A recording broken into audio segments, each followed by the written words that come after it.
Let's do it. I'll call this public safety meeting to order, Monday, May 3rd at 6 p.m. or whatever time it is. This meeting has been given public notice in accordance with the Wisconsin statute, section 19.83 and 19.84, in such form that will appraise the general public and news media subject matter that is intended for discussion and action. Roll call. Looks like we are all here. I was wondering if we could just take a moment before we go any further and just maybe go around the table from Deanna and just introduce everybody to the new members, please.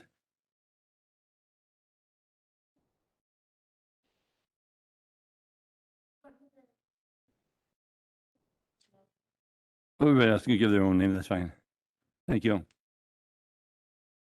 Michelle, you're next. Julie? Well, that's interesting. Minus us, but other. Mike Snow, I'm the police chief. John Delane, I'm the fire chief. Introduce yourself as the administrator. Thank you. Okay. Public comment at this time. Do we have anybody? Michelle? Okay. Next we're on number 4, approval minutes of April 5th and 19th. Looking for a motion second, please. I'll second that. Is there any discussion or corrections in regard to the minutes? Wi-Fi is not working? It's intermittent. Took us a little. Took us a while. Sounds You- like 3 you don't have tries. anything. Okay, all those in favor say aye. Those opposed? Motion passes. At this time, we'll go on to Roman numeral number 5. Police Department reports, please, monthly. Well, I can tell you with any luck, by the end of today, we'll have a lot of help getting back on track with our monthly reports. Once our communication supervisors are left, we were not able to generate those reports anymore. It's just a matter of getting a new form going, and I think we'll have that by next meeting with any luck.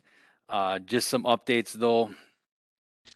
Our newest officer has started his field training, Officer Pavich, doing fantastic. He's very happy to be here, and we're thrilled to have him. Last Thursday, we did an interdiction down at our Super 8 with DCI, basically targeting prostitution. We were targeting Johns. We did make 2 arrests. There were at some point up to 37 people actively engaged with potential discussions to meet an undercover person at our hotel. So they are active in this area, unfortunately. We want to do everything we can to stop that in our village. So that was a successful interdiction, and we are thankful to the DCI for assisting us in that. They probably had 10 of their people up here. The county had a number of people assisting us in that as well. So those that was just at Super 8. That was the only one that we targeted on that night. Yep. Yes. Anything regarding the car driving? That car was located. It is being processed now, but we don't have suspects in connection with that yet. It was found abandoned. Did they have cameras or anything out there? They have camera. They have some video out there. It's not fantastic. It does, it shows us the actual crime happening, but nothing where we can really identify a suspect. Nothing that would help you. No, not from what we've received so far from them. Sure. Anybody else have any comments for the police chief? Thank you. Fire department, please. Fire department continues to be busy with ambulance calls this year. Currently, as we sit this year, we're about 70 calls. Well, as of the end of March, we were 70 calls over where we were at that point in time last year. The continuing trend that we're seeing are double, triple, and quadruple hits on calls at the same time. For those who are new to the committee here, the fire department, we staff 2 ambulances 24 hours a day. And anything beyond that, depending on where it falls in the call during that time period, we either try to turn around another ambulance from the hospital as fast as we can, or get mutual aid from our neighboring departments. At one point in time last week, we had 3 different mutual aid departments in the village on top of our own 2 ambulances being out. So we are extremely busy. Our inspections, we had been down for a while due to COVID last year. Everything is back up in full swing. And we are finding a significant number of violations as we are going out and doing these inspections. And we've also had a significant number of people complaining to us about violations that they have seen as they've been out and about in the village. So as we get through these buildings and try and get things back up to compliance, we're just going to keep pushing through them. What type of violation are we talking about? They have a fire extinguisher, what do we? So the actual code book that we use for fire inspection is about this thick. It's not saying that we hit every little thing that's in there. We try and hit the biggest things or the most obvious things that we can. A lot of them that we find are simply exit signs burned out, or inspections, or excuse me, fire extinguishers that haven't been inspected, or sprinkler systems that haven't been inspected. This year has been more significant. We're finding a lot of buildings that maybe had some contract work going on when the pandemic started, and that was kind of abandoned because they weren't having as many employees in the buildings. So exposed wiring, electrical cabinets open. There's one strip mall in particular that we had that was complained to us about 2 weeks ago. All the outlets on the back side of the building had all of their covers removed. All the locks that lock all their electrical cabinetry for the building had all the locks been removed off of it. Their staircases had rotted out. So if anybody tried to evacuate out the back of the building, they would have fallen through the metal staircases. So there's been a lot more significant stuff than we typically find. Be the strip mall that had the former linens and things in it. Yes. John, on a normal basis, when you find a violation, if it makes any difference between one or another, what would be the procedure you would follow through? Depending on the severity of the infraction. So if it's something that is very serious, for example, one that we had where the electrical panel was wide open and the actual wires were running on the outside of it, we shut them down until they had an electrician come in and fix the problem. Something more simple, like, you know, your exit sign is burned out, we'll say you have 30 days to fix it, and just fax us something that shows that it was completed, whether it's the receipt for the light bulb or whatever it is. And you know, it's on them. Obviously, we do every building twice a year.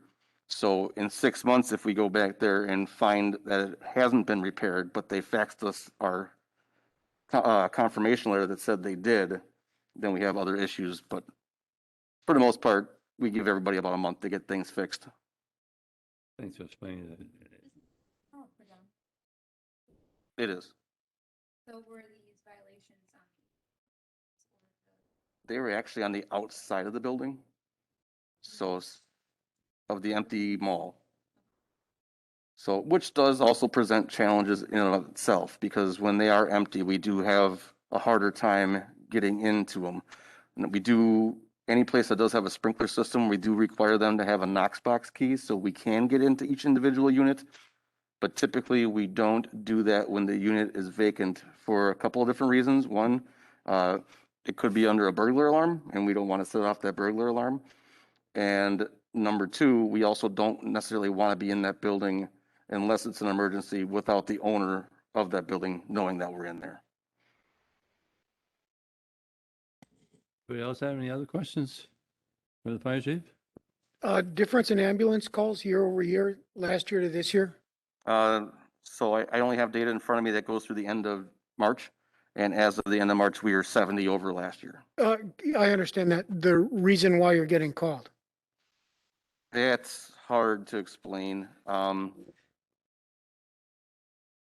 can break it down further for you next meeting if you would prefer to see exactly what the nature of all those calls are. I can tell you that our busiest area in the village would be the southeast corner of the village, followed by, we have the area of the village broken into 5 sections. We have northeast, southeast, southwest, and southeast. And then in the center where all the assisted living facilities are. And our busiest area would be southeast, and the second busiest is the assistant living area. But nature of it, I don't have those numbers in front of me. Thank you. Yep. John, would that be the apartments on the corner of Mequon and Pilgrim? Negative. It would be, so oh, excuse me, on Mequon Pilgrim? Yeah. It's possible. I don't know the addresses off the top of my head. Okay. Thank you. Anybody else, please? Seeing none, we'll go on to department, fire department, police department. There is nothing on regard to policy updates. Going to Roman numerals number 6, unfinished business, where they have none there. We're into new business, Roman numeral number 7A, fire department, please. So back when COVID first hit, there was a person who came forward to the department who had been selling masks for COVID.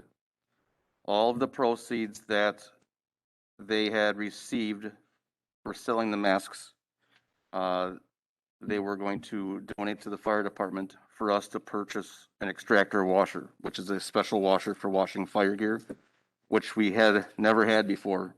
We were washing our fire gear in a residential washer, one coat at a time, one pair of pants at a time. And it's not good for it. The residential washers spin at such a speed that it pushes water through our vapor barriers inside of our coats. So we needed a special washer for this. Back in October, it was confirmed with this person that the money was there to purchase this special washer. In October, I went ahead and purchased it. We were going to use the donated money. The agreement was that when the invoice arrived, I was going to submit the invoice to them for them to pay. The machine was installed in February. I presented the person with the invoice, at which time they reneged on the agreement to pay for the washing machine due to some personal issues. So I am requesting now to use money from my budget to pay for this piece of equipment in the amount of $15,040. I do have the money in my equipment maintenance account, and possibly as we're going through some of the COVID reimbursement, this would qualify under that for decontamination. I have a motion and a second in regard to this, please. Yeah, I'll make a motion to pay the invoice of $15,040 from the account listed for the Wash machine. fire gear extractor washer and install. I'll second. Oh, Okay, is there any discussion or questions further in regard to the motion? Yes, Phil, please. Did we have it in writing or no? Or was it just verbal? It was verbal, however, there is a little bit more involved with it than that, and if you wish to know the details on it, I can speak with you after. Is there any chance to recoup over time or is this just lost? I'm pretty sure it's just lost. Thank you. Any other questions, please? Seeing none, all those in favor, say aye. Those opposed? Motion passes. We'll go on to new business, Police Department IT services, please. Thank you. At the beginning of the year, we were approved to hire an IT person as for a full-time position. We did that once our communication supervisor retired. At that time, we were asked to look at managed services, which we did, and found that certainly looks like it'll be a viable option for what we're looking for what we need. So we did, Michelle put out a request for proposal, and we received 5 proposals. And I put a table together that kind of outlines what those proposals are. One was not included in there because in order to give us a proposal, we were required to do a $5,000 assessment just to get a proposal. Yeah. So we did not include that one on here. But you can see this is just kind of a very brief what they offer for services. The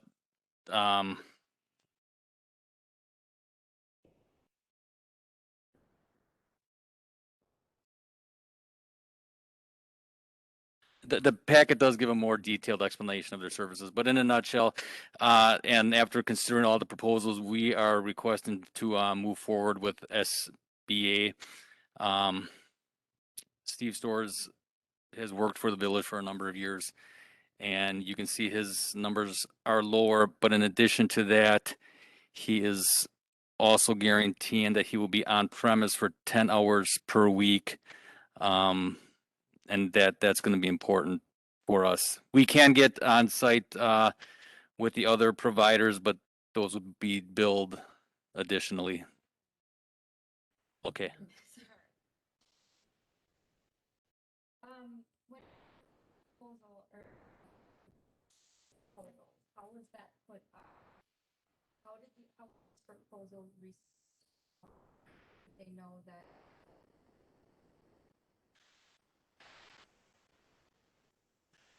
But I just let it use it. Sorry.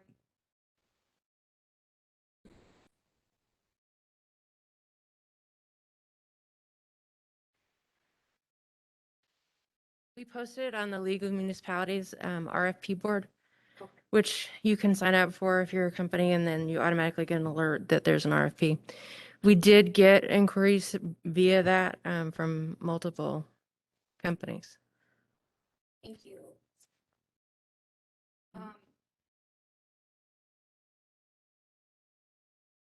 So these are the only people that they obviously watched the website and gave proposals that way. Was anybody proactive in asking any local companies to come on sites? one of the proposals is from a local company. I don't know if any of the, Calls, SBA. C was in Appleton. and the Team Logic IT is a nationwide thing, but they do have they are in Germantown, the local. I working in the IT field and me not recognizing I recognize all but one of the businesses, and their proposals were only put forth because they were watching websites that you possibly may have overlooked several vendors that would have done a much better assessment. Did any of these people come on site? Yes, we met with Team Logic IT was on site. Impact, which was not included here, actually came and met with us. And I believe those would be the only ones, and in addition to SBA. Because that gentleman works here currently. Correct. Okay. So, but the rest did not on site. Was anybody able to gain access with credentials to assess the environment currently? Well, Steve Stores again, and he did speak with Team Logic IT. They came on scene, but he tried to provide them with as much information as they were looking for. So nobody actually left it. No, and some of them wanted to do that, But then would charge a fee. but then would charge a fee. And with some of the security issues that we had, there was some reluctance to do some of that. Yeah. Were there any price breaks that would have been given if the services were increased in the entire village? I saw that one of them, it Oh. was, I can't pull anything up because the Wi-Fi is just not working. Yeah, and I don't know if there were price breaks, to be honest with you, at the village. I just did not know if the village was ready to move forward with that at this time, so I kind of focused on what we needed. It just concerns me working in this, I didn't see, thank you very much. I didn't see any names that and expect to be submitting proposals more than adequate. Companies like for one River Run, for one Heartland Business Systems, which I know we knocked down for the AV because that was not their strong suit, but they are very great in managed services. I would have really liked to see a proposal from, I mean, at least those two and possibly another one. Yeah, and I think we were fairly consistent with how we would post, looking for a proposal or pretty consistent with what we've done in the past. I don't know that we would have. Love to give probably a couple months to have them come out. And me working for an IT company that actually does this ourselves, and I run it, I'm literally shocked that nobody, well, most of them didn't do the on-site visits, and two, would give you a proposal for a number without actually gain access to the environment and the security. You wouldn't need to give them those particular credentials and Well, be able to at least see your environment to be able to give you an accurate number. well, I guess if the question is accuracy, Steve Stores, I'm very confident in because he basically built our system, our network. He's familiar with the Pro Phoenix, which none of the IT people are going to be familiar with. He's familiar with our tracks, which is basically our statewide citations that we use. So he knows the ins and outs better than anyone. So I mean, just looking at his numbers compared to everybody else, I don't know that we're going to get any more value than that. And I'm looking at it from a value standpoint as well. And the fact that we're getting the 10 hours on premise. And just a lot of other things that are listed in his proposal as well. Is this proposal just one page? Yes. Okay. So I completely understand where you're going with that, how he knows the ins and outs. He's obviously worked with it. He's familiar with the software. He's familiar with their environment, everything. But I was not able to find any information on SBA, barely at all. The website was very minimal.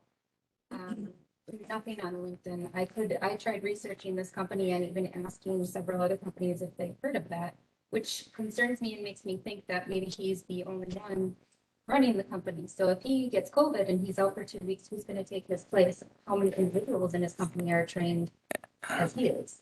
Right. How many I get that. And I know he does have a partner. He's online to speak to more of that if necessary, if that's I would appropriate. How many employees does he have? I couldn't find an address. I think it was just a PO box. Yeah, who else is trained in the company on the software? Do you know? I don't know if there's any way for Steve to respond to that or not. I know he is on the virtual. No, I absolutely get it. My field and You have the knowledge. I did the same search. I was searching for SBA and all the other companies because it is critical for you to be safe in, Right. the community. So I was shocked. I didn't see a website. I saw like a link. I had to to- search for the website. Yeah. Oh, I never found it. So I have some questions too, and so first I'd like to point out and say thank you. So whatever way we choose, it's going to be less expensive to the taxpayers of the village than hiring a person would have been. So that's a win, no matter what option is chosen. I did have some of the same challenges as Jolene, and the proposals are so different that it was very difficult to compare one to the next.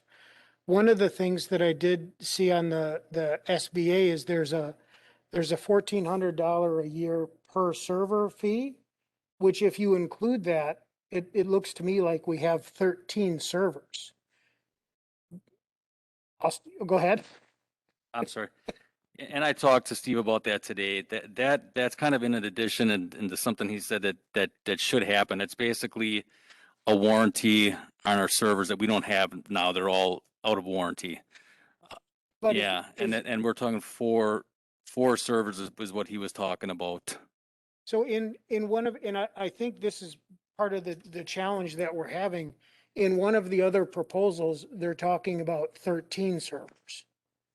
So I'm having a hard time comparing apples to oranges. And I guess when we posted out the request on the website, did we include specifications or because I had a real hard time comparing these and deciding what honestly is the best value. Hello, can you guys hear me? This is Steve Storrs. Can you hear me? Yes. Go ahead, Steve. Oh, great. Yeah, hi.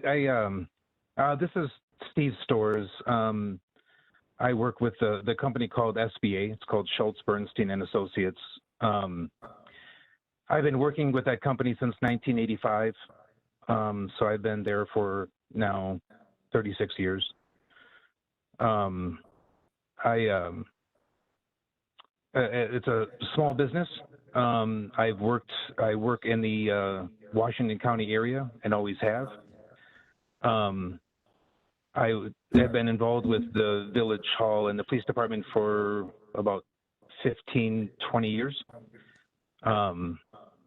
But I just to reference that most recent question that I just heard there, the proposal that I had presented was a very summarized proposal. Not a lot of detail in there, and that was purposely done because it was just a summary meeting at the time. When it comes to servers, there's this idea of physical servers versus virtual servers. At the police department, they have 4 main physical servers. And on those physical servers are multiple what's called virtual servers. So in other words, on a physical server, you can have, for example, 4 virtual servers running on there. But from a physical perspective, if you were to walk into the room, I can point to one server as being the physical server that hosts 4 separate virtual servers. And each virtual server has its own purpose. You're able to maintain and reboot and update each virtual server without affecting the other virtual servers that are running on that physical server. But so the line item of warranty maintenance was simply a suggestion that some of the hardware that's physically at the police department is out of its warranty, and it was a recommendation to get that back onto warranty through the actual hardware provider, which in this case is Hewlett-Packard. They have HP ProLiant servers, to be specific. So HP has a extended warranty, as an example, that you can physically attach, that you can attach to a physical server. So if we wanted to get extended warranties on each one of their servers, that is charged for by HP physically, by each physical server. They don't count how many virtual servers you have. When it comes to maintaining servers and updating them, configuring them, troubleshooting them, that's where the number of virtual servers comes into play. So the, the two numbers are different. We have 4 physical servers, and we've got about 13 virtual servers running at the police department right now. And that's changing a little bit because we're retiring a virtual server and, making some changes on their network. Does that clear that question up? Yes, it does. So that $1,400 per year annually for maintaining the servers, does that cover the 4 physical servers or the virtual servers? Understand, yeah. So the $1,400 per year is actually simply a line item that we order from Hewlett Packard, a vendor, and that allows them to allows us to call HP in case of a hardware failure, motherboard, hard drive, power supply, something like that, a physical failure. So we would need, if we want to get back on warranty all of their servers, it is $1,400 times 4. It's per physical server. So those warranties that are expired, usually when you renew them, it comes with either a 1-year, 2-year, 5-year, et cetera, warranties. So that $1,400, is that renewing these servers annually, or is that a 3-year renewal? That's correct. That is an annual cost. That is a 1-year renewal at $1,400 per physical server, and that's from HP. So that means that we can call Hewlett Packard, and they will. And by the way, and there's different levels of service. They have, for example, 8 to 5, Monday through Friday, next business day type response, as well as you're up to 24/7 by 365 with what they call a 6-hour commit to repair. So the line item that was showing there at $1,400 was the 24/7 by 365, because obviously we're dealing with police and fire servers with what they call a 6-hour commit to repair, meaning that someone from HP would be on site within 6 hours with a new motherboard or hard drive or the corresponding failed component.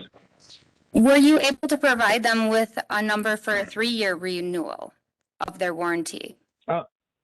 Because I know the cost savings are drastic the more years you renew. It is, yes. The dollar value of $1,400 that was put on there was just as a summarized topic of discussion to, I guess, bring this getting our server back onto a warranty maintenance agreement. So yeah, I can certainly provide numbers of what a 3-year contract is. And on that same note, there's a bit of an incentive of getting the 3-year warranty contracts because each year the server gets older, the cost of the maintenance tends to go up a little bit, whether it be due to lack of parts or, HP trying to give you some financial incentive of replacing servers. So it is both. There's a bit of a price savings for a multi-year term agreement, both just in the fact that you're paying up front for multiple years and the fact that you're controlling the cost for multiple years. Steve, if I can ask you, how many employees do you currently have that are certified to work on networking servers and infrastructures, firewalls, et cetera? Yeah, like I said, I started there in 1985. I'm certified with Microsoft. I'm Cisco certified. I grew up in the Unix kind of mainframe days. They have Cisco firewalls and HP ProCurve switches and HP ProLiant switches.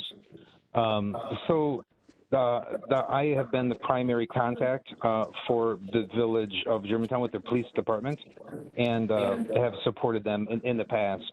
If something were to happen to me, one of the agreements that I've used in the past is there's another company that I have an agreement with that takes care of situations when I am unavailable. I have not had to use that yet. That agreement's been in place for about 17 years. Is a mutual agreement. That company, the other company, is a small business as well. That we work in the opposite direction, where they contact me if they are unavailable. Thank you, Steve. Go ahead, Tim. So, thank you. So this may be the right way to go. This may not be the right way to go, but what I am unable to do is, and I think I'm a reasonably intelligent person, is to compare the proposals that we have before us to determine what's best for the village of Germantown and our taxpayers. Is there, and I apologize, I don't know what the RFP said, but were there standard questions that were sent out that, I mean, so, and I think it's a good example. So we have one company that's touting their number of employees and another that's not telling us that. We need to figure out some way of evaluating this proposal, I think, before we move forward. Or hire somebody is where I'm left. Thank you. I can tell you that with the process, we had actually already gotten a quote from Team Logic and from Steve Stores before we put out the request for quotes. So that's part of why you see a little bit of a difference, because anything that we got after that, any contact, would have followed what I asked for in the request. And I did not do a super formal request for proposals because we weren't looking for a 50-page proposal. And that's what normally happens. Right, exactly. So it isn't as in-depth as it could have been, but we did ask for all the main criteria, references, their approach to the project, their past experiences, and obviously price, because price was one of our primary things. So one thing we could do if you want is if we know what the specific criteria you want us to compare, we can certainly take those and put together a spreadsheet and score them or compare them to make it a little bit clearer. I mean, we're happy to do that. Personally, say that we, would make I'll me do feel it. a lot better. I'd be appreciative. I'd be Okay. greatly appreciative of that. I'd like to see that as well. Every RFP that I've ever put together had specific criteria, Right. and then you could make a decision line by line. And I'm So, also happy to thank you. share that RFP with you. And I can do that before the next meeting if you want. So even if companies were sending in information prior to the Formal. official RFP, they should be asked to complete the RFP in order to get in line. Michelle, if you'd like help with it, I would love to help you. I'm good. Part of it is it's because it's actually the police department's technology and system. I didn't get involved because I try not to insert myself too much into PD because I don't know what they do over there and I don't have clearance. So I try not to be too pushy, but I'm happy to help however we need to do. So what do we need to postpone this? I think what we would do that is just hold this as placemat for next month, and then provide us the information ahead of time, whenever you have it from the companies. And then if there's something else that anybody sees, bring it to Michelle's attention, so we can then go and have all the information at our next meeting. Steve, you wanted to say something, please? Just wanted to suggest one question before the committee acts on that. And I know with the vacant position, that has been vacant for several months now. I'm not sure how much support police and fire have in place for their systems. And I don't know if there's any impact on waiting another month to get some additional support in place, if that could cause any concerns, something the committee might want to know before taking that action. I'll let you answer the question first, and then I have a suggestion.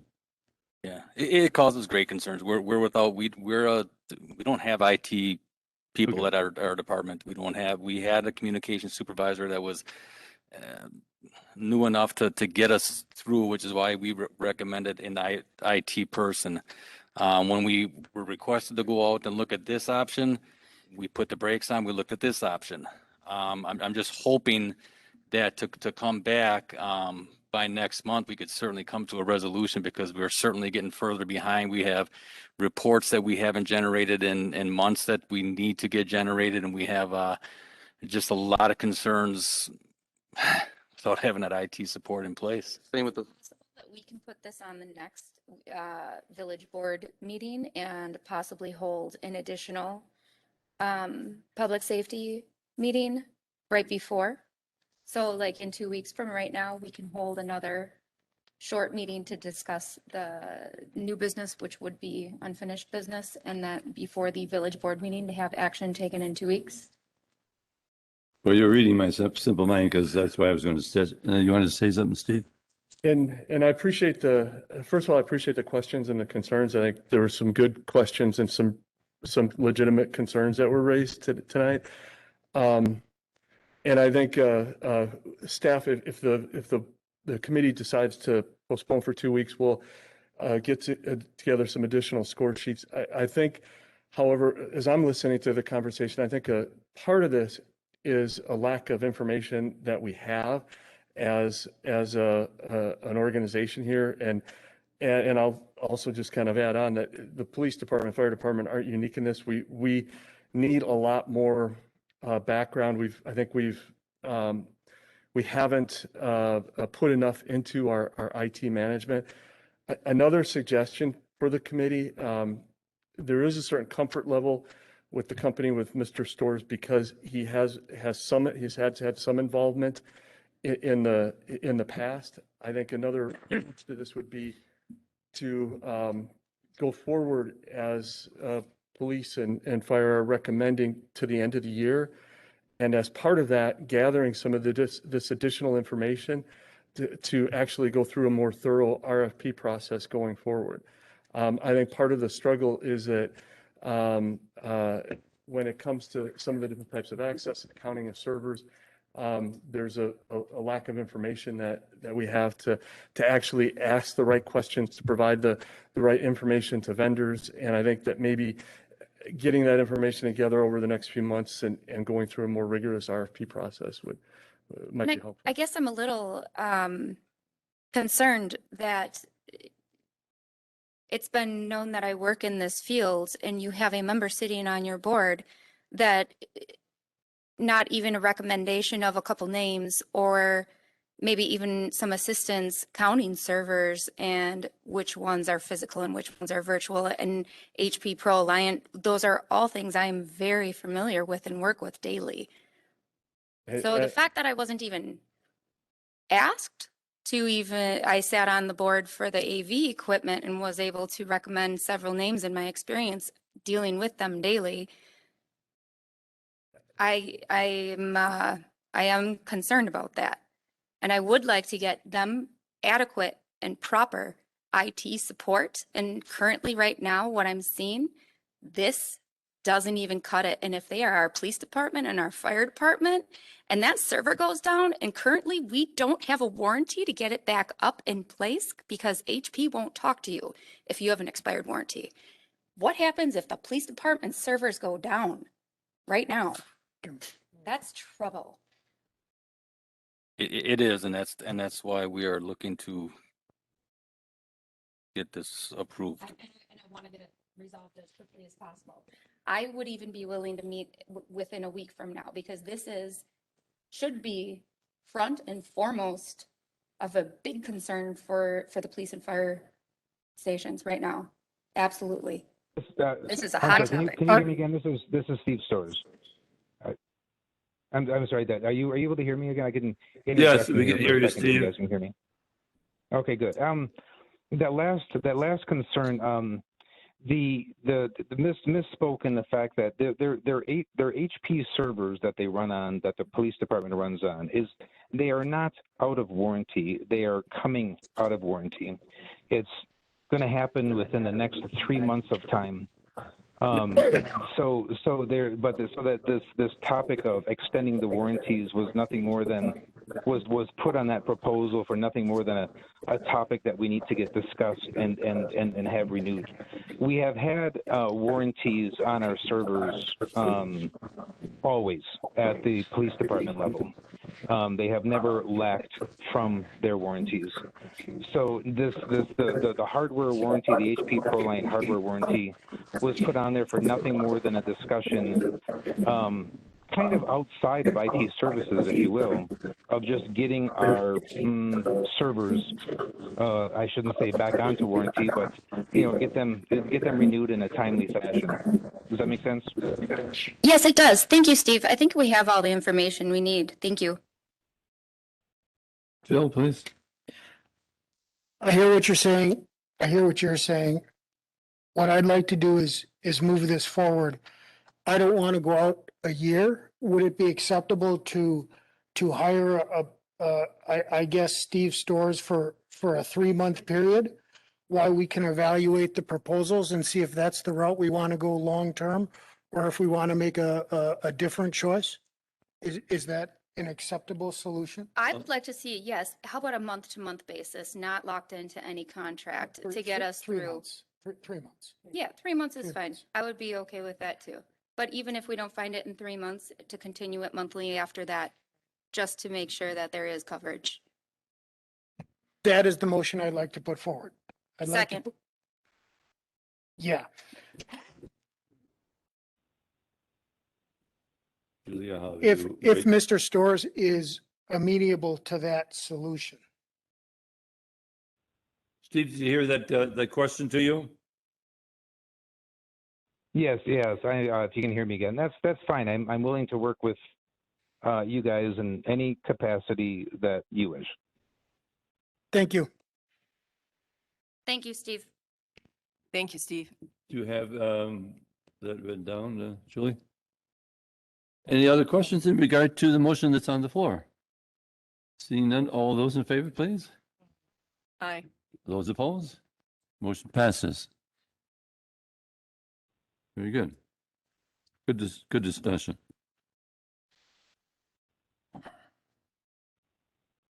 And under new business C, Police Department, please.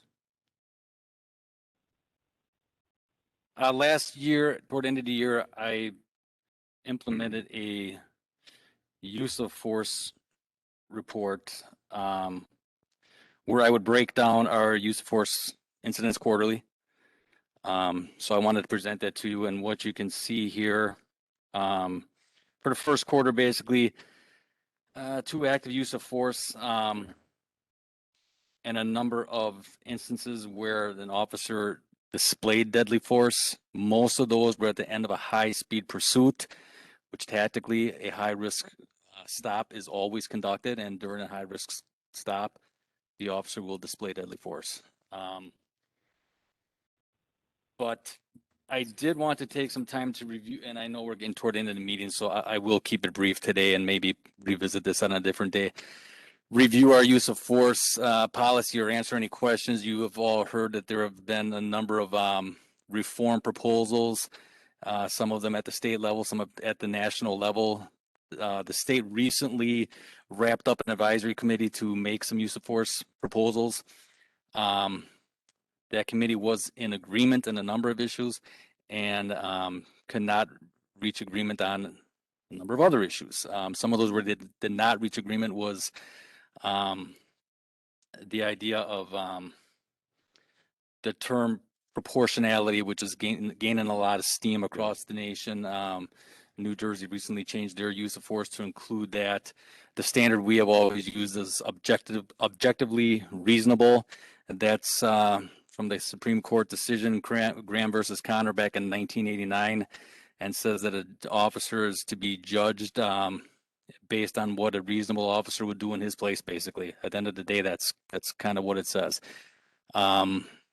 Proportionality inserts a degree of subjectivity that law enforcement is not concerned about and should not be or not comfortable with and should not be comfortable with. We're hoping that word does not get into our use of force policy, but I think at some time it may be useful if we have an agenda that maybe doesn't have a lot of stuff on it, if our use of force instructors could come out and just go through the use of force continuum with you. We have great instructors at this department. We have great instructors countywide, and we do a lot of joint training with the other agencies. But just to give you some working knowledge on how our use of force continuum, the DAT system is what Wisconsin uses, Defense and Arrest Tactics System. And to give you some background on that, I think would be useful. So I'll look to schedule that sometime this year. Thank you. Very good. Is that a report that would be coming out monthly? The use of force, I was going to make it quarterly just because we That's really don't fine. have that many. Because I was going to say that'd be maybe overkill, but whatever. Thank you, Chief. Next meeting. I guess I should ask, does this time frame that we have just before village meeting, does that work for you two folks? Good, okay. All right, let's continue the same as and Deanna, our next meeting is at June 7th. So our next meeting will be on